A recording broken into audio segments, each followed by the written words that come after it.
Hello guys, आज हम fermentation की प्रोसेस को पूरा डीपली पढ़ेंगे।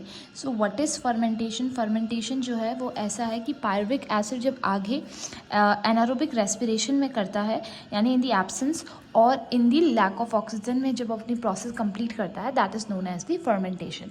तो जो ये ग्लूकोज जो है वो हमारा 6 कार्बन मॉलिक्यूल है।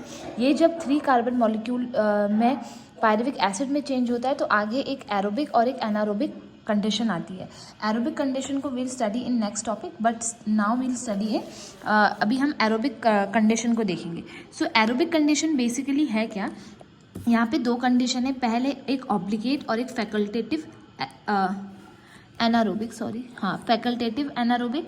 तो फैकल्टेटिव एनारोबिक को पहले देखते हैं। यहाँ पे कुछ ऑक्सीजन, कुछ less percentage of oxygen present होती है, like in the muscle cells. ठीक है, जब हम एक्सरसाइज करते हैं तो यहाँ पे पार्शियल एब्सेंस ऑफ पार्शियल बोल सकते हैं या पार्शियल एनारोबिक रेस्पिरेशन बोल सकते हैं। तो ये जो होता है that is this changes into lactic acid with plus energy ये रिलीज करता है। तो लैक्टिक एसिड यहाँ चेंज किससे हो रहा है? By the lactase dehydrogenase enzyme से।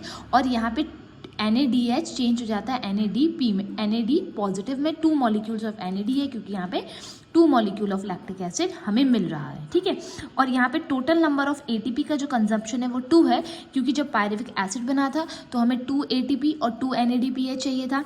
बट जब अभी हमने यहाँ से एनारोबिक में जब इसको चेंज करा फ्रॉम लैक्टिक एसिड में, तो जो हमारा 2 NADH था वो चेंज हो गया NAD में, तो ये इससे कट आउट हो गया।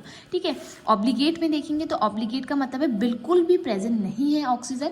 तो यानी यीस्ट इसका एग्जाम्पल है। तो सबसे पहले जो पायरुविक एसिड है वो एसिटाल्डिहाइड में चेंज होगा with the enzyme of pyruvic acid D carboxylase, क्योंकि यहाँ पे एक CO2 बाहर निकल रहा है, तो ये 3 कार्बन से 2 कार्बन स्टेज में आ जाता है।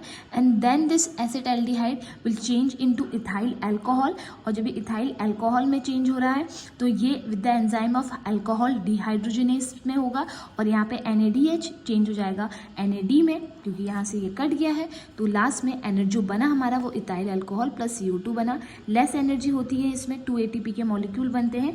और अगर 15% से ज़्यादा यीस्ट परसेंटेज से ज़्यादा ऑब्लिगेट एनारोबिक रेस्पिरेशन हो रहा है तो हमारी यीस्ट पॉइजनस हो जाती है। आई होप आपको समझ में आया हो।